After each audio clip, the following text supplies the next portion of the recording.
नमस्कार, शुक्र है, शुक्रवार है। मैं हूं आपके साथ प्रिया और आप देख रहे हैं सजीव फोन इन कार्यक्रम नमस्कार एमपी। तो सबसे पहले फोन लाइंस खुल चुकी हैं क्योंकि विषय और विशेषज्ञ बताऊंगी तो आपको फटाफट सवाल रखने होंगे बिना देर किए। 075526600049। इसके अलावा आप टोल फ्री नंबर का इस्तेमाल कर पाएंगे 180023300040। डिस्प्ले भी हो रहा होगा और इसी के साथ डिस्प्ले के साथ एक बार फिर से और नोट करवा देती हूँ ताकि फिर मैं विषय बताऊं तो आप फोन लगा सके और सवाल कर सके। 0755 भोपाल का कोड, यानी भोपाल के बाहर से जब आप लगाएंगे तो इस कोड का इस्तेमाल आपको करना पड़ेगा। 26600049। इसके अलावा 180023300040। अब बढ़ते हैं तिथि, विचार और इतिहास की तरफ, फिर विशेष दिनों की तरफ बढ़ेंगे। तो सबसे पहले क्या कहती है आज की तिथि, आइए बताते हैं। तो आज की तिथि में विक्रम संवत 2081 शुक्ल पक्ष नवमी तिथि 17 मई यानी आज की तारीख है 2024 है और दिन है शुक्रवार। और अब बात करते हैं उस विचार की जो हमारा पूरा दिन बनाने वाला है। तो बहुत ढूंढकर मैं एक खूबसूरत सा विचार आपके लिए लेकर आई हूं। तो चलिए बताते हैं आज का विचार। विचार कह रहा है कि आज के दौर में सुख का मतलब सिर्फ इतना सा है कि आप डॉक्टर वकील को ना ढूंढे और पुलिस आपको ना ढूंढे। कैसी रही? अब आज की तारीख इतिहास के पन्नों में और किन मायनों में खास होगी, चलिए बताते हैं। आज 17 मई को क्या क्या खास रहा। 1498 सबसे पहले इसी साल की बात करेंगे। वास्को डी गामा ने कालीकट के नजदीक पहली बार लंगर डाला। 1540 इस साल की बात करेंगे आगे। शेर शाह ने हरदोई में हुमायूं को मात दी थी आज ही के दिन और इसे इतिहास में कन्नौज की लड़ाई के नाम से जाना जाता है। 1749 चेचक के टीके का आविष्कार करने वाले एडवर्ड जेनर का जन्म भी आज ही के दिन हुआ था। 1949 की बात करेंगे। भारत ने राष्ट्रमंडल देशों के समूह में बने रहने का फैसला आज ही के दिन किया। 1987 सुनील गावस्कर ने टेस्ट क्रिकेट से आज ही के दिन संन्यास लिया। और साल 2010 की भी हम बात कर लेंगे। भारतीय खेलों के इतिहास में 17 मई का दिन स्वर्णाक्षरों में दर्ज है। दरअसल 2010 में 17 मई यानी आज ही के दिन भारतीय मुक्केबाजों ने कॉमनवेल्थ बॉक्सिंग चैंपियनशिप के सभी 6 स्वर्ण पदक जीते थे। और अब आज के दिन जिन लोगों का जन्म दिवस है उनको दूरदर्शन परिवार ढेर सारी शुभकामनाएं देता है और उन 2 लोगों का भी जिक्र कर लेते हैं जो खास हैं, यानी जिन्होंने अपनी एक पहचान बना ली है। सेलिब्रिटीज की बात कर रही हूं। तो पंकज उधास साहब का आज के दिन जन्म दिवस है। जी हाँ, गजल की दुनिया का जाना पहचाना नाम। तस्वीर भी देख लीजिए, जो हमारे आज के युवा हैं शायद उनको ना देख पाए हों। और हम बात कर लेते हैं नुसरत भरूचा, इनका भी आज ही के दिन जन्म हुआ था। तो ये खूबसूरत सी तस्वीर उनकी थी और जिस तरह से इनको आपने बहुत सारी फिल्मों में देखा होगा, इन्होंने कई अवार्ड भी जीत लिए हैं। और अब बिना देर किए विषय और विशेषज्ञों की तरफ बढ़ेंगे, लेकिन उसके पहले 2 महत्वपूर्ण दिवस के बारे में चर्चा किया जाना बेहद जरूरी है, जिसका सीधा संबंध हमसे है और डायरेक्ट इनडायरेक्टली संबंध आपसे भी है। तो चलिए बात कर लेते हैं विश्व दूरसंचार दिवस की। तो आज 17 मई को हर साल इस दिवस को मनाया जाता है। खूबसूरत तस्वीरें भी हम आपको दिखाते जाएंगे क्योंकि जो छोटे से फैक्ट हैं, जो छोटी सी चर्चा इस दिवस पर की जानी बेहद जरूरी हो जाती है। दूरसंचार क्रांति से भारत तेज गति से प्रगति कर रहे देश के रूप में स्थापित हुआ। विश्व दूरसंचार दिवस की आप सभी को हार्दिक शुभकामनाएं तो देते ही हैं हम।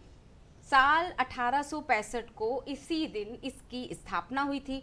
हर साल 17 मई का जो दिन है वो विश्व दूरसंचार दिवस के रूप में मनाया जाता है। यानी पृथ्वी पर जीवन जीने के लिए संचार का महत्व हमेशा से रहा है। एक व्यक्ति अपनी बात, विचार, मत, इच्छाएं जिस तरह से आदान प्रदान करता है, संचार उसका माध्यम। तो अब इस विषय पर बात करने के लिए किसी विशेष अतिथि को भी जोड़ना चाहिए क्योंकि मौका है और दस्तूर है।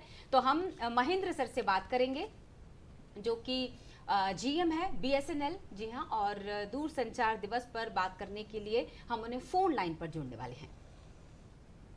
तो हमारे साथ महेंद्र सर जुड़ चुके हैं। बिना देर के उनका स्वागत करते हैं और सवाल रख लेती हूँ। बहुत बहुत स्वागत है सर। नमस्कार। नमस्ते सर, बहुत सारी शुभकामनाएं सबसे पहले तो आपको। नहीं, अभी सभी देशवासियों को बहुत बहुत शुभकामनाएं विश्व दूरसंचार दिवस के उपलक्ष्य में।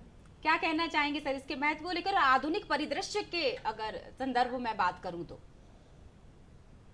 ये विश्व दूरसंचार दिवस 17 मई को पूरे विश्व में मनाया जाता है हम्म। और इस साल का जो इसका विषय है वो है डिजिटल नवाचार सतत विकास की कुंजी। बिल्कुल।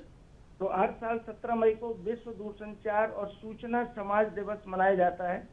यह दिन अंतर्राष्ट्रीय दूरसंचार संघ ITU की स्थापना की वर्षगांठ के उपलक्ष्य में मनाया जाता है। तो विश्व दूरसंचार और समाज सूचना दिवस 2024 डिजिटल नवाचार सतत विकास की कुंजी, ये इसका विषय रखा गया है। और डिजिटल नवाचार कैसे सतत विकास में योगदान देता है? डिजिटल प्रौद्योगिकी द्वारा जलवायु परिवर्तन से लड़ने में, गरीबी कम करने में, शिक्षा और स्वास्थ्य सेवाओं में सुधार करने में और समावेशी आर्थिक विकास को बढ़ावा देने में महत्वपूर्ण भूमिका निभा सकता है। तो यह विषय डिजिटल प्रौद्योगिकी की क्षमता को उजागर करता है जो दुनिया भर में सतत विकास के लक्ष्यों को प्राप्त करने में महत्वपूर्ण भूमिका निभा सकती है। बिल्कुल। अब इसका उदाहरण हम देखें कि स्मार्ट कृषि, डिजिटल उपकरण किसानों को फसल की पैदावार बढ़ाने, पेस्टिसाइड कम करने, उनको रोगों से बचाने में, जलवायु परिवर्तन के प्रभाव को कम करने में मदद कर सकते हैं। बिल्कुल सर। नवीनीकरणीय ऊर्जा प्रबंधन में जी आप देख सकते हैं कि डिजिटल तकनीक। बिल्कुल सर, बहुत बहुत शुक्रिया। समय का अभाव इसलिए आपको यही धन्यवाद करूंगी, लेकिन इस विषय पर एक दिन जरूर आपसे चर्चा होगी। हमारे साथ महेंद्र सर जुड़े हुए थे, GM है BSNL के, और इसी के साथ दूसरे महत्वपूर्ण जो दिवस है उसके बारे में भी चर्चा की जानी जायज है। विश्व उच्च रक्तचाप दिवस जो है वो भी आज ही मनाया जाने वाला है। जी हाँ, तो अपना खूब सारा ध्यान रखना होगा। हाइपरटेंशन, इस शब्द के नाम से मुझे लगता है कि दुनिया ज़्यादा जानती है, खासतौर से अगर यूथ की मैं बात करूं, लेकिन इस ये जो समस्या है ना, इसका एक उम्र वर्ग से लेना देना नहीं है। अगर आपको जैसे जैसे दुनिया में तनाव बढ़ रहा है ना, उतनी ही रफ्तार से हाइपरटेंशन यानी हाई BP की भी समस्या बढ़ती चली जा रही है, और ऐसे में ज़रूरी है आम लोगों को जागरूक करना, इसके उद्देश्य के बारे में बताना। इसीलिए 17 मई को हर साल इस दिवस को मनाया जाता है। अब अगर मैं बात करूं शिक्षा के 3 उद्देश्यों की, मतलब क्या है शिक्षा का असल उद्देश्य? ज्ञान देना, कौशल देना और नागरिकता संस्कार देना। कौशल की बात करते हैं तो शिक्षा की आत्मा कौशल कहा जाता है, और कहा जाता है कि एक शिक्षित व्यक्ति अगर उसके हाथ में हुनर है तो वो जिंदगी के किसी भी पड़ाव पर अपने पैरों पर खड़ा हो सकता है, शायद अपने नए आयाम खोज सकता है। इसी विषय पर हम बात करने वाले हैं। पहले विषय बता देते हैं, कौशल विकास, गुणवत्ता और विविधता। और इस विषय पर बात करने के लिए हमारे साथ जो अतिथि होंगे उनका परिचय मैं दूं, इससे पहले आपको बता देती हूँ फोन नंबर, डिस्प्ले भी हम करेंगे। 0755-266-0049, 1800-233-0040। अब तक तो आपको रट गए होंगे। चलिए, आशीष सर हमारे साथ जुड़ेंगे। सबसे पहले मैं सर का परिचय कराना चाहूंगी। आशीष सूद सर डायरेक्टर है digital learning and associate professor of practice, Jagran lake city university. अब बात करते हैं हम अगले मेहमान की, तो शायंती अधिकारी मैम का नाम है, ट्रेनिंग लीड है Jagran lake city university Bhopal, soft skill training and development specialist भी हैं। बहुत बहुत स्वागत है आप दोनों का। नमस्कार प्रिया। सबसे पहले धन्यवाद समय निकालने के लिए, इतने खूबसूरत विषय पर हम चर्चा करने वाले हैं। तो सर आपसे बात कर लेती हूँ, कौशल विकास, जब भी हम ये शब्द सुनते हैं तो दिमाग में सबसे पहले क्या आता है? कौशल विकास दिमाग में सबसे पहले हमेशा ये सोचा जाता है कि कौशल विकास जो है सिर्फ बच्चों के लिए है या सिर्फ एक स्पेसिफिक एज ग्रुप के लिए है, बट मेरा ये मानना है कौशल जो स्किल है वो हमेशा आप डेवलप करते रहते हैं और वो किसी भी एज ग्रुप के लिए हमेशा रहती है। तो ऐसा कुछ स्पेसिफिक नहीं है कि ये बच्चों के लिए रहेगी, ये सारे एज ग्रुप्स के लिए है और हम पूरे समय अपने आप को डेवलप करते रहना चाहिए और अपने कौशल को बढ़ाते रहना चाहिए ताकि हम रेलेवेंट रहें आज की दुनिया से और आज के चीज़ें जो हमारे लिए रिक्वायर्ड हैं वो सब चीज़ों से हम रेलेवेंट रहें। तो मेरे हिसाब से कई परिभाषा दी गई हैं कौशल विकास के लिए, स्किल डेवलपमेंट के लिए, बट आम भाषा में मैं ये कहना चाहूँगा कि कोई भी प्रक्रिया जिसको आप कंटिन्यूसली करते रहें, जो कि आपको अपना काम करने के लिए ज़्यादा एफिशिएंटली और इफ़ेक्टिवली वो काम आप डिलीवर कर पाएँ, वो एक प्रक्रिया है जो हमेशा चलती रहनी चाहिए। उसको मैं कौशल विकास कहूँगा। एक खूबसूरत बात मुझे याद आ गई इस मसले पर, जब हुनर की हम बात करते हैं, कि कहीं पढ़ा था कि जो हीरा है, मतलब हीरे हम सभी हीरे होते हैं, बस उसको चमकने के लिए निखारने की ज़रूरत होती है। अगर मैं आपसे ये पूछूं कि कुछ ना कुछ हुनर तो प्रकृति प्रदत्त होता है हर इंसान के पास, ज़रूरत है उस स्किल को समझने की कि हाँ मेरी इसमें कुशलता है और मैं अगर इसको निखारूं तो शायद एक करियर की तरफ शायद बढ़ा जा सकता है उसको लेकर। क्या कहेंगी आप? प्रिया, एक्चुअली क्या होता है कि जैसे हम लोग अपने विश्वविद्यालय में भी हम बच्चों को जब कोई चीज़ सिखा रहे होते हैं, बहुत सारे बच्चे रॉ आते हैं हमारे पास। हाँ। उनको मालूम नहीं होता है कि उनके अंदर कोई स्किल है, टैलेंट है, अगर पता भी है लेकिन उसको किस तरह से आप पॉलिश करके बाहर निकाल सकते हैं इसका कोई आइडिया नहीं होता है। वहाँ पे स्किल डेवलपमेंट की जितनी ज़रूरत होती है उतनी ही ज़रूरत होती है कि एक एक्सपर्ट हो उसके साथ जो वो स्किल को डेवलप कर सके। सही। जिस तरह से आप पॉलिशिंग की बात कर रही थी, हीरा निखरता है उसी पॉलिशिंग से, वो होना बहुत ज़रूरी है। अगर आप छोटा सा एक एग्जांपल ले, जैसे अगर हम कभी घर पे भी कोई काम कर रहे होते हैं, हाँ। अगर उस चीज़ को हम प्रैक्टिस ना करें, अगर हम किचन में भी जाके सिंपल जो दाल चावल भी बना रहे उस चीज़ को अगर हम प्रैक्टिस ना करें, उस पर हम अपनी बार बार उस हैबिट में ना लाए, तो हम कभी भी उस चीज़ को कर ही नहीं पाएंगे अच्छी तरीके से। बिल्कुल सही बात है। तो मेरे लिए तो स्किल डेवलपमेंट, कौशल विकास का डेफिनेशन यही रहेगा। बिल्कुल सर, आपके इस कॉम्बिनेशन को देखकर मुझे सवाल याद आ गया, बताएं। व्हाइट कॉलर और ब्लैक कॉलर। एक्चुअली आपने बहुत अच्छा सवाल किया है। जो स्किल डेवलपमेंट है दो तरीके से होती हैं, एक वाइट कॉलर और एक होती है ब्लू कॉलर, जो कि हमारे फैक्ट्रीज में या हमारे अनस्किल्ड लेबर जिसको कहते हैं उनको उनकी ट्रेनिंग के लिए। तो वाइट कॉलर्ड स्किल ट्रेनिंग के लिए तो बहुत कुछ अवेलेबल है। जैसे अभी शयंती ने बताया, हमारी यूनिवर्सिटी जागरण लेक सिटी यूनिवर्सिटी में हम लोग काफ़ी प्रयास करते हैं कि बच्चों को वाइट कॉलर्ड चीज़ों के लिए काफ़ी अच्छे से ट्रेनिंग दें और उनके स्किल को निभाएं। But blue collared is a technique which is very very important. Why? Because that is blue or black? It is blue because normally आप देखते हैं कि किसी भी आप फैक्ट्री में जाएंगे तो यूनिफॉर्म क्या नॉर्मली ब्लू रहती है। नहीं। So it is ताकि वो काली ना हो जाए। अच्छा, और ग्रीस ना लगे। तो ये रीजन है उसके होने ये रीजन है। तो वो ब्लू कॉलर्ड और वाइट कॉलर्ड जॉब्स कहा जाता है। ठीक है। तो इसलिए तो वो ब्लू कॉलर्ड जॉब इसलिए मैं कहता हूँ कि स्किल के लिए बहुत ज़रूरी है, क्योंकि जो हमारे ग्रामीण लोग हैं, जो जिनको अभी पढ़े लिखे थोड़े कम हैं, जिनको अपने आप को अपनी किसी स्किल को डेवलप करना है, जैसे कि कोई फार्मर है, अब उसको अपनी फार्म टेक्नोलॉजीज़ को, नई टेक्नोलॉजीज़ को यूज़ करके अपनी फार्मिंग आउटपुट को बढ़ाना है, तो उसके लिए भी स्पेसिफिक प्रोग्राम्स हैं जो कि वो सीख सकें और अपने आउटपुट को बढ़ा पाएँ। या किसी फैक्ट्री में आप विश्वास करेंगे, मैं पीछे देख रहा था कि करीब 28 डिफरेंट तरीके की ब्लू कॉलर जॉब्स हैं जो कि एरोस्पेस में काम होती हैं। जैसे कि आप aerospace ground crew, aerospace security crew, ground और I mean cleaning of the aircraft and so on so forth. सो 18 से 20 तरीके की अलग अलग तरीके की ट्रेनिंग्स हैं जो सिर्फ एयरपोर्ट पे यूज़ होती हैं। हाँ। तो इस तरीके की बहुत सारी टेक्निक्स हैं जो लोगों को नहीं पता, जो कि हमें बतानी चाहिए, लोगों को सामने लाना चाहिए और उनकी स्किल को डेवलप करना चाहिए। और जैसे कि आपने शुरुआत बहुत अच्छी तरीके से कही कि हर कोई हीरा होता है, उसको कैसे निखारा जाए is something which is called, I believe is Kaushal Vikas, Kaushal skill development I would say. तो ये बहुत इम्पॉर्टेंट है हमारे लिए, ये सब चीज़ें समझना और इन सब चीज़ों को लागू करना। लेकिन कहीं अगर मैं एज ग्रुप की बात करूं तो लोगों को लगता है कि अगर सीखने की एक समय सीमा, उम्र सीमा होती है। आपका अनुभव क्या कहता है?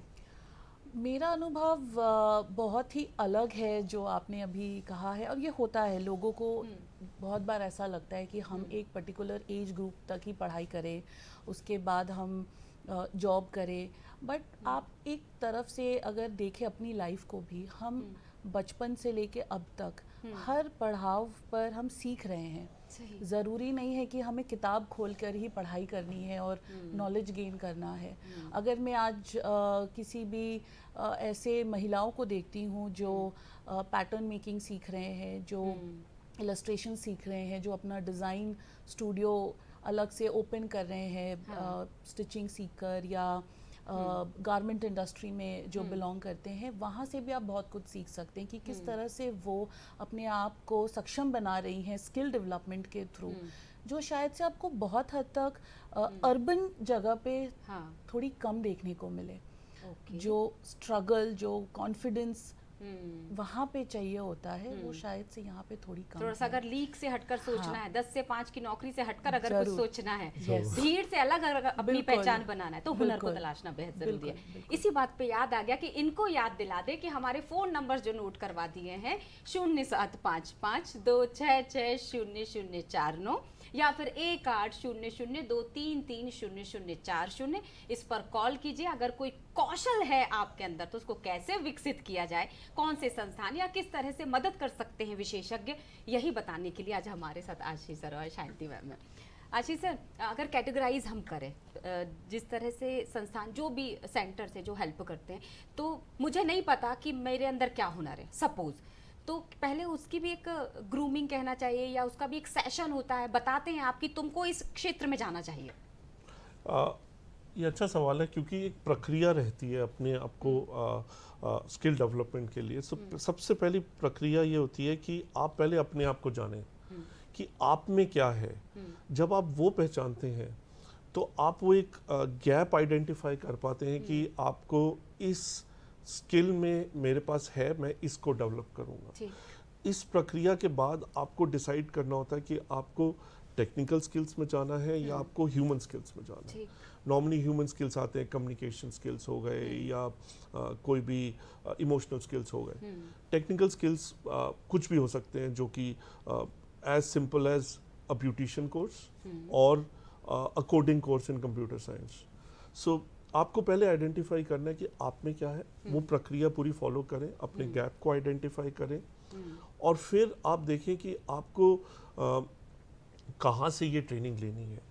ये फॉर्चुनेटली हिंदुस्तान में बहुत साल पहले ये प्रक्रिया शुरू हुई थी कि सारे के सारे पंचायतों को ऑनलाइन करना है।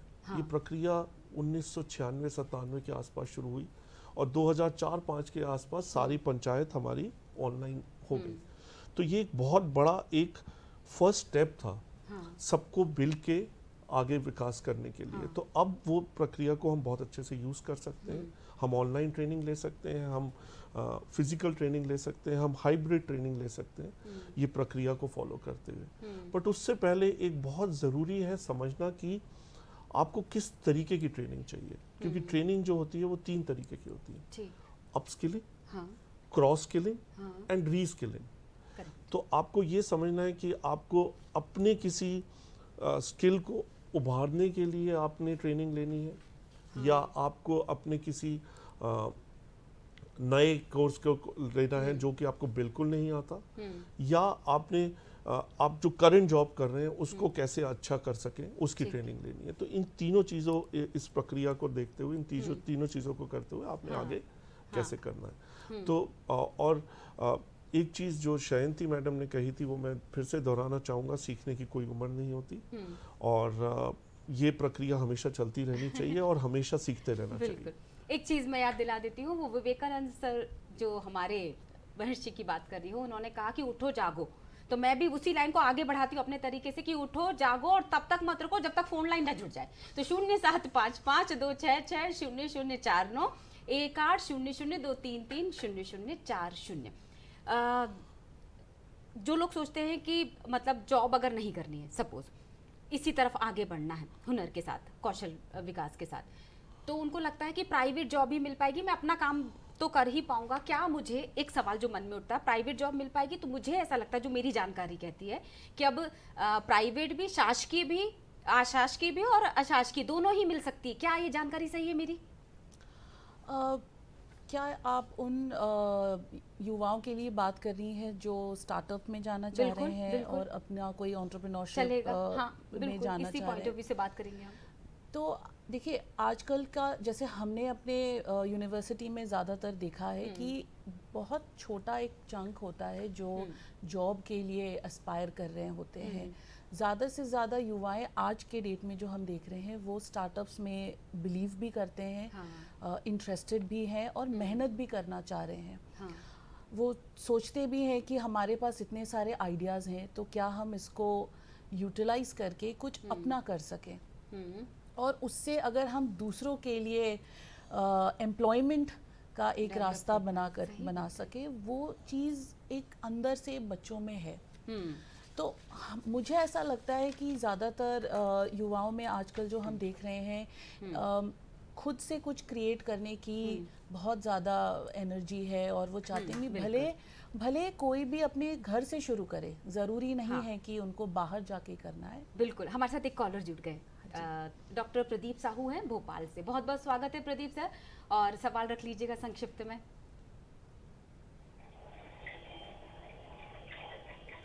जी प्रदीप हेलो। सर, हाँ जी, सवाल रखिएगा। हाँ प्रिया, मैं प्रदीप बोल रहा हूँ भोपाल से। Good morning everyone. Good morning sir, बताइए। मैं सर से ये पूछना चाहता हूँ कि skill development with impact of social media और digital world, skill development without impact of social media, इन दोनों के फर्क को आप कैसे देखते हैं? अच्छा, विद और विदाउट वाला। बहुत बहुत शुक्रिया प्रदीप सर।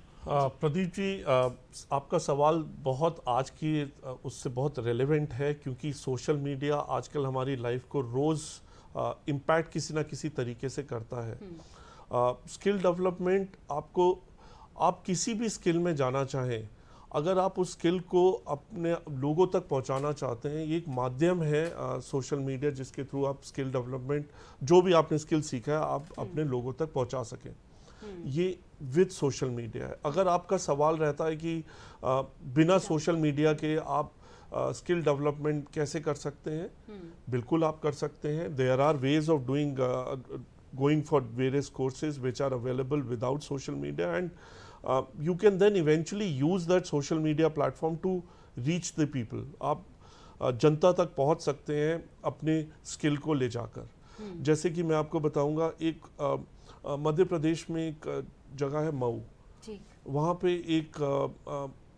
एक लेडी थी जिनके हस्बैंड सिर्फ एक पान शॉप चलाते थे और वो एक हाउसवाइफ थी। वो बहुत ज़्यादा स्ट्रगल कर रही थी अपने आप को किसी तरीके से घर चलाने के लिए। तो उन्होंने सबसे पहले क्या किया, एक कोर्स किया, उसमें ब्यूटिशियन का कोर्स किया उन्होंने, और उसके बाद उन्होंने बैंक से लोन लिया, क्योंकि कई स्कीम्स हैं जिसमें आप बैंक से लोन ले सकते हैं, अपना एंटरप्रेन्योरशिप शुरू कर सकते हैं। आज उनके मऊ डिस्ट्रिक्ट में 3 ब्यूटिशियन के शॉप्स हैं। तो और उन्होंने कैसे बढ़ाया, ये पहले अपने आप को एस्टैब्लिश किया और सोशल मीडिया के थ्रू इसको आगे वो लेके गई और लोगों को बताया कि मैं एक एंटरप्रेन्योर हूँ, मैंने ये चीज़ शुरू करी है, आप भी आइए, आप भी सीखिए और हमारे साथ जुड़िए। बिल्कुल, मुझे एक बात याद आ गई, जो बहुत सारी चीज़ें निकल कर आती है सामने, कि सीखने की कोई उम्र नहीं और स्थापित होने की कोई समय नहीं, उसकी कोई समय सीमा नहीं है। महिलाओं के अगर संदर्भ में ये सवाल रखूं मैं, कि महिलाओं के लिए कौन कौन से ऐसे रास्ते हैं और कौन कौन से ऐसी नई चीज़ें हैं जो अभी आधुनिक, अगर हम परिदृश्य में बात करें, कि कौन कौन से ऐसी चीज़ें हैं जो आपको लगता है कि उन्हें सीखनी ही चाहिए?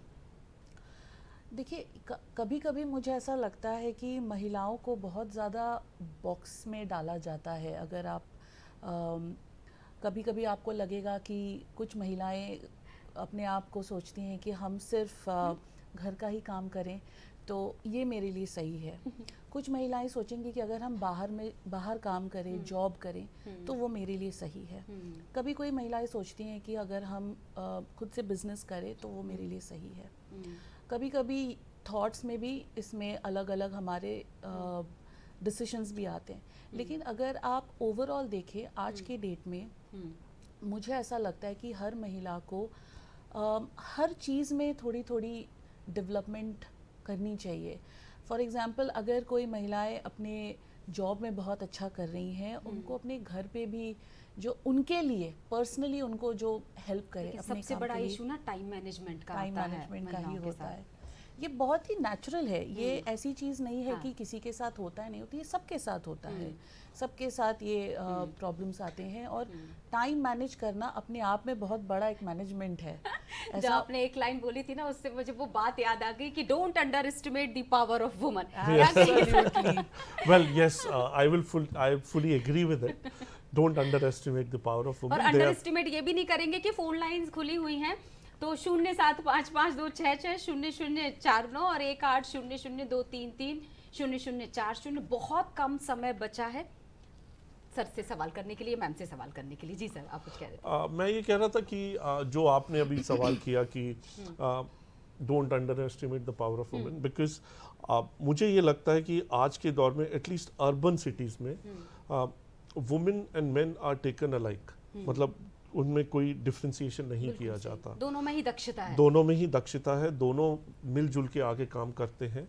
और अभी भी देख लीजिए, आई एम इन माइनॉरिटी, 2 महिलाओं के बीच में बैठा हूँ, तो ऐसा नहीं है कि महिलाओं के लिए कुछ स्पेसिफिक है, वो किसी भी फील्ड में आ सकती हैं। आजकल तो महिलाएं हम देख रहे हैं एयरफोर्स में जा रहे हैं, आर्मी में जा रही हैं, तो आई थिंक जेंडर डिफ्रेंसिएशन नहीं होना चाहिए। सबसे ज्यादा किस चीज की डिमांड है? ये सवाल का थोड़ा सा जवाब रह गया अभी। सबसे ज्यादा डिमांड मैं कहूँगा कि महिलाओं के लिए संदर्भ में दोनों के आप कहें, संदर्भ में बात करें। सबसे ज़्यादा डिमांड आज की डेट में अगर आप चाहें, अगर आप कहें तो वाइट कॉलर में कंप्यूटर्स के से रिलेटेड है, जिसमें आप कंप्यूटर से अपने स्किल्स को डेवलप कर सकें, जिसको हम 21st सेंचुरी स्किल्स कहते हैं। तो वो डिमांड आप वाइट कॉलर में कह सकते हो। ब्लू कॉलर में आप कह सकते हैं कि कोई भी स्किल जो आप अपने हाथों के हुनर से उसको डेवलप कर सकते हैं, उस चीज़ का डिमांड आजकल आप क्रिएट कर सकते हैं। अभी रतलाम में एक मोज़ाइक बनाने की एक छोटी सी एक फैक्ट्री लगाई गई। मैं एमपी के एग्जांपल ले रहा हूँ क्योंकि हम मध्य प्रदेश में बैठे। एक छोटी सी मोज़ाइक बनाने की फैक्ट्री लगाई गई, उनका हुनर था। आज वो, मैं कह रहा हूँ बहुत अच्छा नहीं, पर एक डिसेंट बिजनेस कर रहे हैं और आज वो मध्य प्रदेश से बाहर भी देश में एक्सपोर्ट कर रहे हैं। मिलेट क्वीन को कैसे भूल सकते हैं, वो भी तो हमारे मध्य बिल्कुल, प्रदेश वो की है। हमारे मध्य प्रदेश की हैं। तो इसलिए कोई एक स्पेसिफिक मैं नहीं कहूँगा, कोई भी हुनर जो आप में है और आप अपस्किलिंग, क्रॉस स्किलिंग और रीस्किलिंग में किसी भी एक सेक्टर में अपने आप को रख के अपने आप को डेवलप कर सकते हैं। तो मैं किसी स्पेसिफिक को नहीं कहूँगा, आपकी जो हुनर है आप उसको सुधारें, बढ़ाएं और झिझके ना कि आपकी उम्र हो गई है आप करें। मैं इस उम्र में भी पढ़ाई कर रहा हूँ और मेरी यूनिवर्सिटी में मेरे जैसे बहुत लोग हैं। जागरण लेक सिटी यूनिवर्सिटी हम प्रमोट करते हैं कि हम आए, हम लोग पढ़ें। जैसे मैं पीएचडी कर रहा हूँ, मेरे साथ और भी काफ़ी सारे लोग हैं। तो हम, कोई उम्र नहीं है सीखने की, पढ़ने की, तो हम उसको चाहते हैं कि और भी लोग ऐसे करें। बिल्कुल, हाँ, इसी चीज़ पे मैं कंटिन्यू करना चाहती हूँ जो आपने पूछा था। ये बात सही है कि कोई एज नहीं है और कोई एरिया नहीं है जहाँ पे हम इतना स्पेसिफिक बोल सकें, लेकिन आजकल के टाइम पे जो हम स्टेम एजुकेशन कल्चर को बहुत ज़्यादा प्रमोट होते हुए देख रहे हैं लड़कियों के लिए, जहाँ पे टेक्नोलॉजी में लड़कियों का जाना बहुत ज़्यादा ज़रूरी है। क्योंकि अगर हम परसेंटेज वाइज देखें, या एक रिसर्च भी हुआ है जहाँ पे टॉप लेवल जितने भी पोजीशंस होते हैं बड़े बड़े टेक्नोलॉजी कंपनीज में, वहाँ ज़्यादातर मेल जेंडर्स को ही देखा जाता है। उस चीज़ को बैलेंस करने के लिए कुछ साल पहले से ही गर्ल्स इन स्टेम एजुकेशन को प्रमोट किया जा रहा है। सो अगर हम थोड़ा भी चाह रहे हैं बताने के लिए कि किस चीज़ में हम महिलाओं को या लड़कियों को पुश करें कि आप यहाँ पे डेवलप करिए अपने आप को, so technology is one of those factors या प्लेसेस जहाँ पे हम बिल्कुल कर सकते हैं, करना भी चाहिए। रादर सवाल करना भी एक कला है, हालांकि हमारे दर्शक अभी भूल गए क्योंकि वो खो गए हैं आपकी बातों में। क्योंकि कम्युनिकेशन स्किल की जब हम बात करते हैं तो बोलने की कला तो आनी ही चाहिए। बहुत कम समय में अगर मैं आपसे सलाह लेना चाहूँ, सुझाव लेना चाहूँ, खासतौर से ग्रामीण क्षेत्र के अगर लोगों के लिए। ग्रामीण क्षेत्र एक, मतलब India, it is said that India lives in villages. So मैं ये कहूँगा कि ग्रामीण क्षेत्र में जो हमारे भाई बहनें रहते हैं उनको अपने आप को पहले जागरूक करना चाहिए कि क्या उनमें है, उस चीज़ को ही वो डेवलप करें। हाल ये किसी की भेड़ चाल में ना रहे कि उसने ये किया तो मैं भी ये करूँगा या करूँगी। अपने आप को पहचाने और बहुत सारे आजकल एवेन्यूज़ हैं जिससे आप अपने आप को डेवलप कर सकते हैं। उन एवेन्यूज़ को पहचानें और उन एवेन्यूज़ का इस्तेमाल करते हुए वहीं रहें, उसी जगह पे अपने आप को डेवलप करें, उस जगह को डेवलप करें ताकि देश का विकास हो सके। हाँ, बिल्कुल सही बात है। जी मैम, क्या कहेंगी कम शब्दों में? मेरा यही कहना है, जैसे आशीष जी कह रहे थे अभी, कि अपने आप को पहचानिए, क्योंकि मुझे ऐसा लगता है कि शुरुआत अपने आप से होनी चाहिए, तभी हम हमारे बाहर जो सोसाइटी है उसके लिए भी कुछ सोच सकते हैं। अपने आप को पहचानना ज़रूरी है, और अगर हमें बिलीव होता है कि कुछ कर सकते हैं तो खुद पे विश्वास रखिए बिल्कुल और करिए। अपना नया आसमान तलाशिए।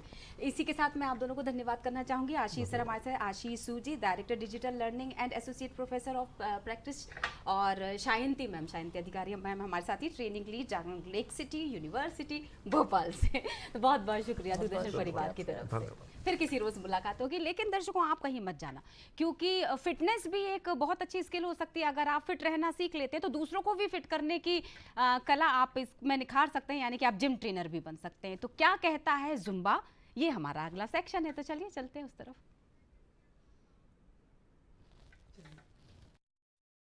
तो आज हम मौजूद हैं टीटी नगर स्टेडियम के एरोबिक्स हॉल में, जहां हम करने वाले हैं Zumba. Zumba is one of the best ways to stay fit.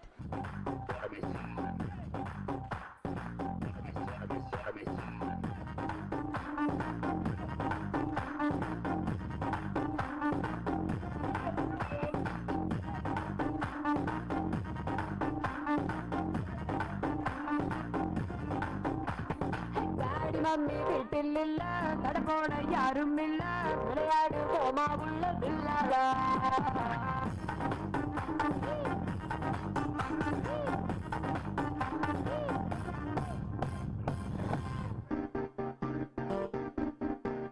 అమ్మాయి మనసులో అబ్బాయి దూరేసి కిటకిటలే పెట్టేస్తే ఏమైతాది మంచి బీట్ వస్తుంది పిచ్చ పాట వస్తుంది ఓయ్ ఓయ్ అబ్బాయి మనసునే అమ్మాయి లాగేసి తలగడలా నొక్కేస్తే ఏమైతాది మస్తు మస్తు వస్తుంది బెస్ట్ ఊపు వస్తుంది ఓయ్ ఓయ్ ఓయ్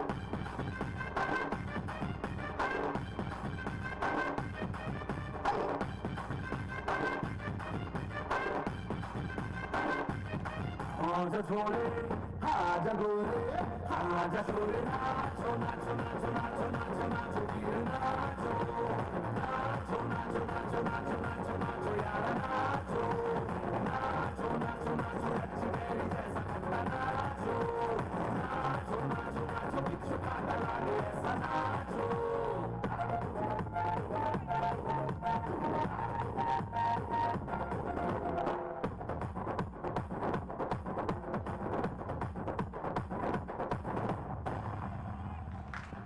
माया यादव, और मेरे हस्बैंड यही कोच है। और मैं आई थी जब बॉम्बे से, तो यहाँ ज्वाइन करा था। 90 किलो की थी, 30 किलो मेरा वेट कम हुआ है। मुझे भी 1 साल हो गए हैं और मुझे तो बहुत फ़ायदा हुआ। मेरे पैरों में दर्द होता था, दर्द कहाँ गया मुझे पता नहीं, और मेरा 7 किलो वज़न कम हो गया है। तो जुम्बा का बेस्ट टाइम क्या है? मॉर्निंग, इवनिंग, या जब हम फ्री हों तब कर सकते हैं? मेरे हिसाब से तो जब आप जागो तब सवेरा, आपको जब करना है जब कर सकते हो, लेकिन खाली पेट करो। मतलब जुम्बा करने से पहले 1-2 घंटे पहले खाना खा लो, उसके बाद करो। अच्छा, जुम्बा में काफ़ी ज़्यादा एनर्जी लगती है, क्योंकि हमें बहुत सारे डांस स्टेप्स करने होते हैं, वार्म अप होता है। तो जो ये स्टेप्स हैं वो कैसे होते हैं, वार्म अप से लेके ब्रीथिंग? हाँ, पहले तो हम लोग क्या करते हैं, 15 मिनट की स्ट्रेचिंग करते हैं, फिर थोड़ा सा हाई इंटेंस पे आ जाते हैं, पंपिंग जंपिंग, और फिर 5-6 गाने जो होते हैं जुम्बा के कराते हैं। जुम्बा मतलब एक्चुअली एक डांस फंक्शन है, डांस प्लस फिट, मतलब एरोबिक्स प्लस डांस, उसका कॉम्बिनेशन मिला के जो है जुम्बा बना है। तो जुम्बा वही करवा सकता है जिसके अंदर एक रिदमिक नॉलेज हो, रिदम को पकड़ना आना चाहिए, क्योंकि कोरियोग्राफी होती है उसमें भी। ऐसा नहीं कि जुम्बा का गाना लगा दिया तो अपन ने कर लिया, ऐसा नहीं होता है। वो सिस्टमेटिक होता है, जैसे एक डांस कोरियोग्राफी होती है ना, वैसे जुम्बा भी कोरियोग्राफ होता है, और प्रॉपर वो बीट टू बीट चलता है, और उसमें थोड़ा सा हम लोग एक्सरसाइज मर्ज कर देते हैं जो भी है एरोबिक्स।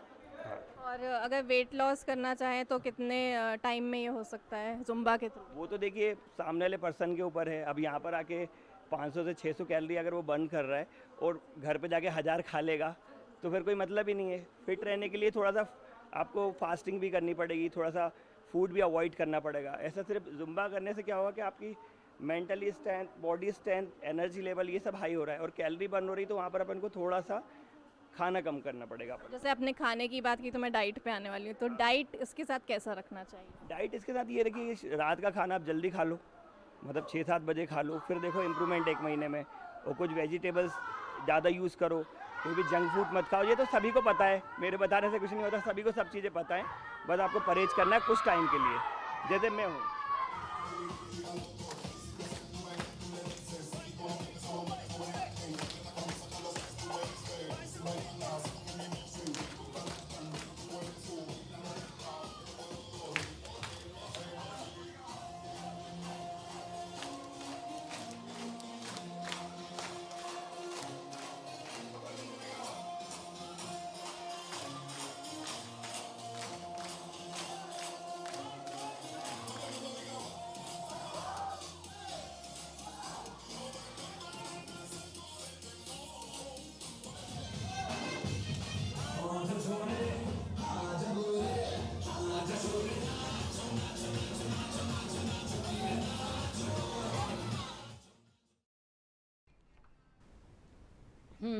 तो समझ में आ गया है कि जो भी करना है पूरे दिल से करना है।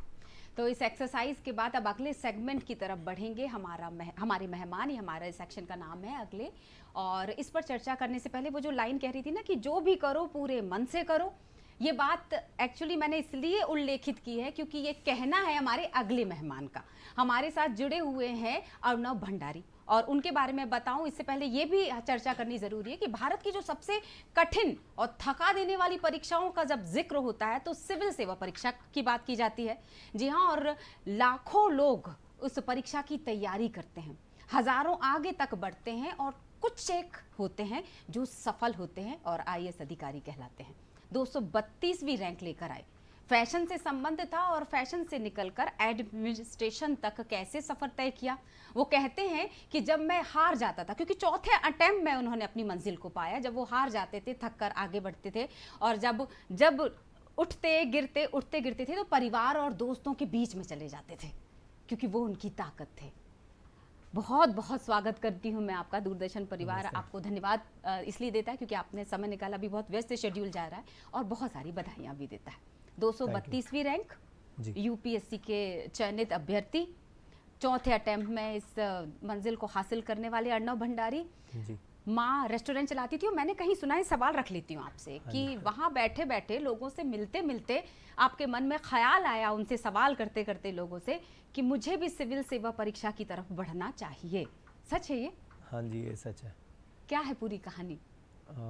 मैं रेस्टोरेंट, मेरी मम्मी का रेस्टोरेंट है, तो कॉलेज के बाद मेरे पापा ने बोला कि वहाँ आके ज्वाइन कर लो तुम, रेस्टोरेंट को थोड़ी ज़रूरत है। तो मैं वहाँ काम करते करते कस्टमर से मिलता था, पापा के दोस्त लोग भी आते थे, तो वहाँ पे इत्तेफाक से ऐसा होता था कि कभी कभी एडमिनिस्ट्रेशन से लोग आ गए, और मुझे बात करके बहुत अच्छा लगता था, और ये भी लगता था कि इतनी गहराई से किसी बात को कैसे ये लोग देख लेते हैं और मैं नहीं देख पा रहा हूँ। तो मुझे वहाँ से इंटरेस्ट जागना चालू हुआ। फिर धीरे धीरे मैंने देखा कि कैसी होती है एडमिनिस्ट्रेशन की जॉब। फिर कोविड लॉकडाउन आया, पढ़ने के अलावा कुछ मुझे लगा नहीं मैं उसका बेटर यूटिलाइज कर सकता हूँ। तो धीरे धीरे करके मन करा मेरा, और फिर मेरा इंक्लिनेशन इस तरफ फाइनल हुआ। फैशन इंडस्ट्री की तरफ आप थे, फिर अचानक से किताबों में एकदम घुस जाना, क्योंकि मैंने जितना, आकाश जी जब हमारे पिछले हफ्ते आए थे, तो बहुत सारा लिखना होता है, बहुत सारा सोचना होता है, किताबें बहुत सारी मतलब आपको पढ़नी होती है अलग अलग लेखक की। दोनों में क्या सबसे बड़ा अंतर था? फैसला तो कर लिया था, लेकिन उसकी तरफ बढ़ने के लिए मुझे लगता है बहुत बदलाव आए होंगे।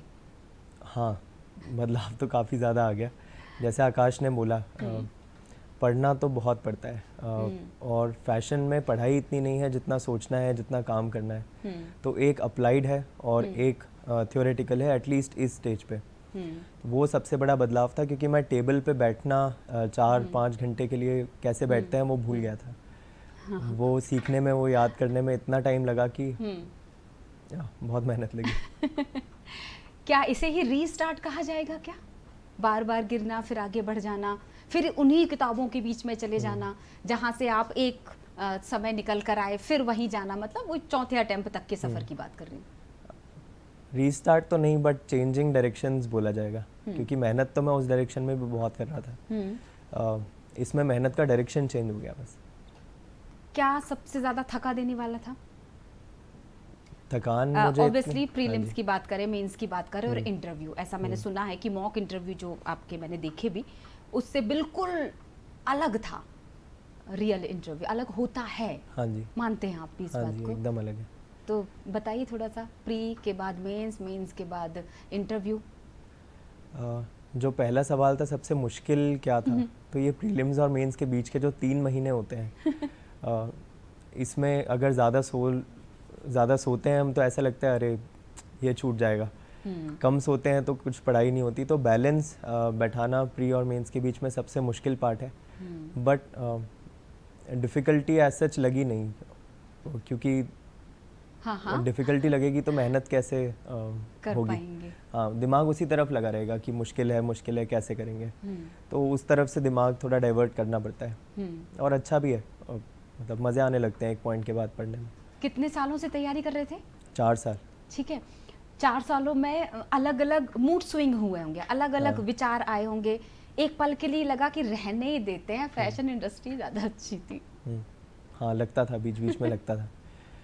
बट एक बार डिसीजन बनाया था वो बहुत सोच के बनाया था। फिर एक बार बहुत सीरियस डाउट्स मुझे आए फर्स्ट अटेम्प्ट में फेल होने के बाद, क्योंकि पहला फेलियर आपको बहुत भारी लगता है और आपको लगता है कि सबसे गलत चीज़ मेरे साथ ही हो गई है। एक्सेप्ट करने में टाइम लगता है कि आप फेल भी हो सकते हैं। क्या ऐसा समझे कि जब असफल होते हैं तो बोलते हैं कि मैं ही क्यों, तो जब सफल होते हैं तो पूछा कि मैं ही क्यों? नहीं, इस बार मैंने इतने सारे बच्चों को देख लिया, क्योंकि अब 3-4 साल हो गए हैं प्रेप में। जैसे आकाश से ही मिले, आकाश को भी 5 साल हुए हैं। तो ऐसे इतने सारे बच्चे हैं कि मैं बिल्कुल नहीं कह सकता कि मैं सिर्फ मैं ही डिज़र्विंग हूँ या फिर मेरे से ज़्यादा डिज़र्विंग कोई नहीं है। और इतने लर्नेड बच्चे हैं, इतने पढ़े हुए बच्चे हैं कि अब मुझे लकी फील होता है। फर्स्ट अटेम्प्ट में मुझे लगता था कि मुझे अंदर होना चाहिए, अब मुझे लगता है कि थोड़ा लक का फैक्टर भी है। ओके, जैसा कि मैंने शुरुआत में हमारे दर्शकों को बताया कि जब आप बहुत मतलब थक जाते थे या ये कहें कि थोड़ा सा दिमाग पर असफलता हावी हो जाती थी, तो आप परिवार और दोस्तों के बीच चले जाते थे चिल आउट करने के लिए। क्या इतना समय निकालना चाहिए? क्योंकि ये सवाल वाकई महत्वपूर्ण है। लोगों को लगता है कि अगर यूपीएससी की परीक्षा में उतरना है और जल्दी ही, क्योंकि 6 ही अटेम्प्ट होते हैं, एक समय सीमा में आपको उस परीक्षा को पास करना है, तो पूरी तरह से डुबो देना है, एक कमरे में बंद कर देना है खुद को। जी, मैं दोनों तरफ रह चुका हूँ। पहले साल मैंने एकदम बंद होके दोस्तों से बात बंद करके पढ़ाई करी थी। अच्छा। व्हाट्सएप भी बंद कर दिया था। बट मुझे बाद में रियलाइज़ हुआ कि थोड़ा बैलेंस मेंटेन करना चाहिए। ऐसा नहीं कि दिन में 4-5 घंटे ये सब करें, बट थोड़ा दोस्तों से बात, थोड़ी फैमिली से बात तो ज़रूरी है। बिल्कुल। बातचीत हम जारी रखेंगे। दर्शकों को एक बार जाने से पहले ये भी बता देते कि फोन लाइंस खुली हुई हैं, तो अगर यूपीएससी से जुड़ा हुआ कोई सवाल रखना हो या तैयारी से जुड़ी हुई कोई बात करनी हो तो फिर बिल्कुल आप कर सकते हैं। लेकिन उसके पहले उज्जैन की तरफ चलते हैं, महाकाल बाबा के दर्शनों के लिए चलते हैं। उनकी कृपा हम सब पर बनी रहे, इसी उम्मीद के साथ बढ़ते हैं अगले सेक्शन की तरफ।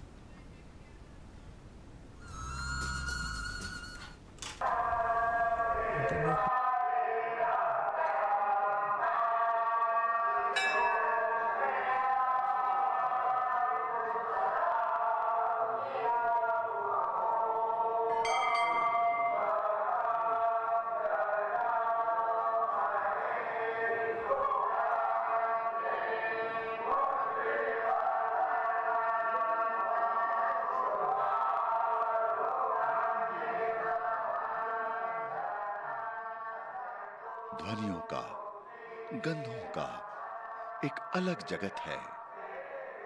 उड़ती हुई भस्म के बीच एक पल को लगा कि देश काल की सीमाओं के परे हैं हम। एक ऐसी जगह में जहां अभी बनना और खत्म होना अभी शुरू होने को है। आदि और अंत के द्वैत के परे एक स्थल जहां दोनों की शुरुआत होती है।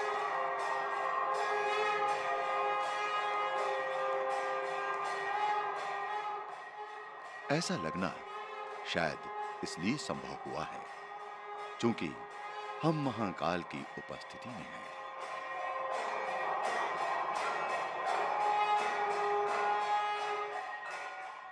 महाकाल समूचे ब्रह्मांड के बीतते समय का गणनाकार, समग्र सृष्टि के अंत के सूत्र, जहां से सृजन का नव अध्याय शुरू होता है।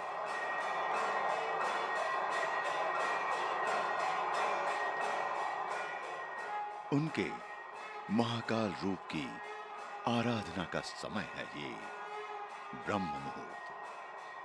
आस्था के एक अद्भुत जगत में हैं हम। आरती के शब्दों में, डमरू की आवाजों और भस्म के बीच हम महसूस कर रहे हैं शिव की उपस्थिति।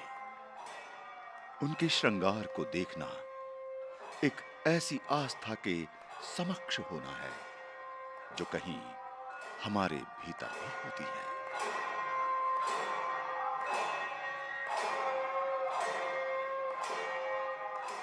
शिव की उपस्थिति में ये एक ऐसा क्षण है जो समय के बाहर है। महाकाल के सम्मुख काल से परे जाना एक ऐसा अनुभव है जो कभी कभार ही संभव हो सकता है। हम इस अद्भुत अनुभव के साक्षी बनते उज्जैन में हैं। महाकाल वन के नामों से जाने जाने वाला ये नगर है शिव का। जय महाकाल। दोबारा आ जाते हैं अर्णव भंडारी जी के पास, हमारे साथ जुड़े हुए लगातार। और उसके पहले फोन नंबर्स बता देती हूँ, 0755 266 0049, 1800 233 0040। जल्दी से सवाल रख लीजिए अगर आपको लग रहा है कि ये सवाल मुझे करना था, तो आज वही मौका है। एक सवाल मैं आपसे रख लेती हूँ कि कैसी तैयारी होनी चाहिए, किन चीज़ों पर ज़्यादा फोकस किया, स्टडी सोर्स की अगर मैं बात करना चाहूँ तो आपका अनुभव क्या कहता है? ठीक है, पहले मैं स्टडी सोर्स पे आता हूँ। करेक्ट। तो जब पढ़ाई चालू कर रहा था तो 3-4 जगह से मैंने देखा कि कहाँ से मुझे पढ़ना चाहिए, क्योंकि बैकग्राउंड एकदम नया था। तो 2017 के टॉपर हैं अनुदीप सर, ठीक है, उनकी वेबसाइट है। हाँ। उस पर बहुत डिटेल में लिखा हुआ है कि कौन सा सोर्स कहाँ फॉलो करना चाहिए। ठीक है। और ऐसे ही 4-5 और टॉपर्स की वेबसाइट मैंने देखी, फिर मैंने सारे सोर्सेज को एक जगह रखा, फिर मैंने देखा कि मैं क्या मैनेज कर सकता हूँ। तो सबसे ज़्यादा फोकस, जो सेकंड पार्ट ऑफ आपका क्वेश्चन है कि सबसे ज़्यादा फोकस किस पे करा, तो मैं बोलूँगा कि जो प्रीवियस ईयर क्वेश्चंस हैं या जो पहले पूछ चुके हैं उस पे सबसे ज़्यादा फोकस करा, और ये मेक श्योर करा कि एडिशन होता रहे मेरी नॉलेज में। ऐसा नहीं हो कि मैं कहीं स्टैग्नेट हो जाऊँ या फिर कहीं भी पीछे छूट जाऊँ, क्योंकि इतना कॉम्पिटिटिव है एग्ज़ाम। तो फोकस अपडेशन पे और इम्प्रूवमेंट पे रहा, रादर देन एनी रिसोर्सेज या एनी सब्जेक्ट। ठीक है। नीता पदम भंडारी जी के बेटे अर्णव, दोनों अलग अलग फील्ड में है। नीता मैम जहाँ रेस्टो संभालती हैं, वहीं पदम सर की अपनी एक दुनिया, अपनी एक पहचान है प्रदेश और प्रदेश के बाहर भी। जब आपने उनसे बोला कि मुझे इस फैशन इंडस्ट्री से निकलकर, जहाँ आप स्थापित ऑलमोस्ट हो चुके थे, वहाँ से निकलकर आपको एक नई जगह प्रवेश करना, और वो जो बहुत ज़्यादा कठिन डगर थी, क्या उनका रिएक्शन था? जी, मैंने पहले 3-4 महीने तो मम्मी पापा को बताया नहीं अच्छा। कि मैं सोच रहा हूँ। मेरे दिमाग में था कि मुझे ये करना है, बट जब उनको पता लगा तो पापा बोलते हैं कि सोच के देख लो, क्योंकि मैंने पढ़ाई ज़्यादा करी नहीं थी। और 4 साल तो एकदम कट ऑफ था पढ़ाई से। तो उनने मुझे सीधे बोला कि थोड़ा सोच के देखो करना है कि नहीं करना है, क्योंकि थोड़ा मुश्किल आएगी तुमको। और मम्मी ने बोला ठीक है, जैसा तुम्हारा डिसीजन है वैसा मैं सपोर्ट करूँगी। बट उसका रियल मीनिंग मेरे को 4 साल जो प्रेपरेशन है समझ में आया है कि वो किस टाइप के सपोर्ट की बात कर रही थी। किस टाइप का सपोर्ट? छोटी छोटी चीज़ें पढ़ाई में बाधा डाल देती हैं। तो जैसे अगर मैं पढ़ने बैठा हूँ और मेरे को खाना ऑर्डर भी अगर करना पड़े, कॉलेज में होता मुझे खाना ऑर्डर करना पड़ता, उसकी ज़रूरत नहीं है। फिर बीच में मैं बीमार अगर हो जाऊँ तो मम्मी डॉक्टर भी हैं, होम्योपैथिक डॉक्टर हैं, तो वो देखकर ही प्रिवेंटिव मेडिसिन मुझे उसी टाइम दे देती थी कि इसकी तबीयत ख़राब होने वाली है, इसको एटलीस्ट पढ़ने के लिए हेल्दी रहना ज़रूरी है। सर दर्द हुआ तो कोई दवाई मम्मी ला देती थी। और इमोशनल सपोर्ट तो पेरेंट्स का डेफिनेटली रहता ही है। तो ये चीज़ें अब मुझे लगता है कि अगर ये सपोर्ट जो मम्मी ने स्टार्टिंग में ही देने का प्रॉमिस कर दिया था वो नहीं रहता तो ये जितनी इजी जर्नी रही है उतनी इजी होती नहीं। बिल्कुल, पेरेंट्स का बहुत बड़ा योगदान होता है। अभिभावक, पालक, माता पिता ये जो होते हैं वो वाकई एक ऐसा सपोर्ट सिस्टम है जिनकी जगह कोई ले ही नहीं सकता। आपकी जगह भी कोई नहीं ले सकता कि दर्शक होंगे तो हम अपने प्रोग्राम को और बेहतर करते चले जाएंगे। फ़ोन नंबर एक बार फिर से बता देती हूँ, 0755-266-0049, 1800-233-0040। यह निःशुल्क सेवा का भी आप इस्तेमाल कर पाएंगे। मैंने अक्सर देखा है जब इतने सारा सोशल मीडिया का दौर है तो हर इंसान अपना एक्सपीरियंस शेयर करता है। तो यूपीएससी के जो अभ्यर्थी हैं वो भी अपने एक्सपीरियंस शेयर करते हैं। तो कहीं मैं वीडियो देख रही थी रात में कि एक कमरा है और उसमें बहुत सारे मैप लगे हुए हैं, बहुत सारे कोट्स लगे हुए हैं, बहुत सारे ऐसे नोट्स लगे हुए हैं जिनसे वो मोटिवेट होते हैं। क्या आपके कमरे में भी ऐसा ही माहौल हुआ करता था?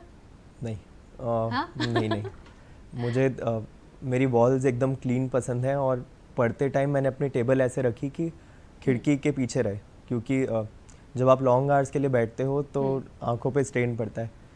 और वॉल्स मैं जब देखूं तो मुझे ऐसा नहीं चाहिए कि पढ़ाई से मैं उठा और मुझे फिर से कोर्स दिखे। तो वो मेरा मेंटालिटी अलग है। मुझे एकदम साफ वॉल्स और साफ बुक शेल्फ पसंद है। और अगर मोटिवेशन लाइन की मैं बात करूं, जो लोग बोलते हैं ना कि मैं उसे देख देख के मोटिवेट होती थी।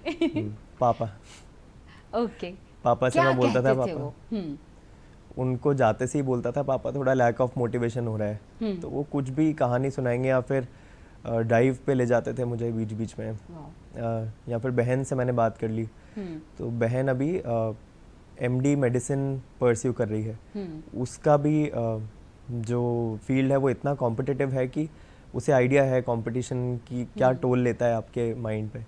उससे बात करता था, मम्मी से बात करता था और कुछ नहीं हुआ तो रेस्टोरेंट पे जाके कुछ खा लेता था। अच्छा एक सवाल ना हमेशा मन में उठता है, मैंने जैसा कि बोला भी कि लाखों लोग तैयारी करते हैं, वाकई बड़ा सपना है ये जिसको देखना और उसे सच करना बहुत बड़ी तपस्या की तरह है। क्या कारण होता होगा कि लोग तैयारी तो करते हैं लेकिन प्री निकल जाता है, मेंस निकल जाता है, कहीं ना कहीं इंटरव्यू में रह जाते हैं। ऐसा क्या पूछा जाता है, ऐसा क्या देखा जाता है कि 2 सीढ़ियां पार करने के बाद जब फाइनल सीढ़ी पर आते हैं तो फिर पीछे चले जाते हैं, वो सांप सीढ़ी के गेम की तरह? मुझे लगता है कि मैं दोनों साइड रह चुका हूँ इक्वेशन के। इस साल मेरे इंटरव्यू में काफ़ी अच्छे हैं और पिछले साल मेरे काफ़ी कम मार्क्स थे। पहले मुझे लगता था ये लोग मजाक कर रहे हैं कि वो नॉलेज टेस्ट नहीं कर रहे। मुझे लगता है कि कुछ हद तक नॉलेज देखते हैं, बट उस पॉइंट के बाद वो देखते हैं कि कैसे हैंडल करता है कोई बच्चा आ रहा है तो वो क्वेश्चन कैसे हैंडल करेगा। जैसे लास्ट ईयर मैंने सब क्वेश्चंस का आंसर दिया, सेटिस्फैक्ट्री आंसर दिया, बट मैं डिसाइसिव नहीं था आंसर्स में, मैं क्लियर नहीं था आंसर में। मैं सेफ पाथ ले रहा था और जो मेरा रियल पर्सपेक्टिव था वो मैं नहीं दे रहा था। क्योंकि बाकी लोग की बातों में आ गया था कि ऐसे बोलना है, ऐसे बोलना है। बट इस साल मैं सोच के गया था कि जो भी बोलूँगा, जो मुझे लग रहा है, जो मेरा ऑनेस्ट पर्सपेक्टिव है, मैं वो दूंगा और डिसाइसिव रह के बोलूँगा। जो मेरा एक्चुअल ओपिनियन है वही बोलूँगा। और इस साल इनफैक्ट मैं एक बोर्ड मेंबर का एक भी सवाल आंसर नहीं कर पाया था, बट फिर भी उनने मार्क्स अच्छे दिए। तब मुझे रियलाइज़ हुआ कि वो शायद पर्सनैलिटी ही देख रहे हैं और नॉलेज कम देख रहे हैं। मतलब ये चौथे अटेम्प्ट में पता चला? हाँ, ये चौथे जब सफलता हाथ लगी तब आपको पता चला अच्छा मैं यहाँ गलती कर रहा था। ऐसा ही होता है। ओके, तो अगर किताबें आपने बहुत सारी, खैर ये मैं हमेशा बोलती हूँ कि किताबें आपको बहस करना नहीं तर्क करना सिखाती हैं। तो दरअसल ये जो तर्क वाला शब्द है वो इंटरव्यू में ज़्यादा चरितार्थ होती है, ये लाइन है ना। तो बहुत बहुत शुक्रिया। बता देते हैं दर्शकों को, अर्णव भंडारी जी हमारे साथ जुड़े थे। यूपीएससी अभी जो रिजल्ट आया था उसके अभ्यर्थी, चयनित अभ्यर्थी, 232वीं उनकी रैंक आई है। तो बहुत सारी शुभकामनाएं एक बार फिर से आपको देते हैं, धन्यवाद करते हैं।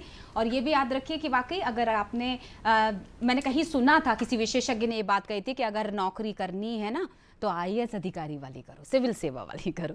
तो प्रिया मैम भी बहुत अच्छा काम कर रही है, ये जिसमें इंटरेस्ट है वो जॉब कर सकते। बिल्कुल, तो या तो कौशल मतलब विकास पर काम कर लीजिए या फिर एक अच्छी सी नौकरी की तैयारी कर लीजिए। और मुझे यहीं दे दीजिए इजाजत। खुश रहिए, स्वस्थ रहिए। अगले हफ्ते फिर मुलाकात होगी। नमस्कार।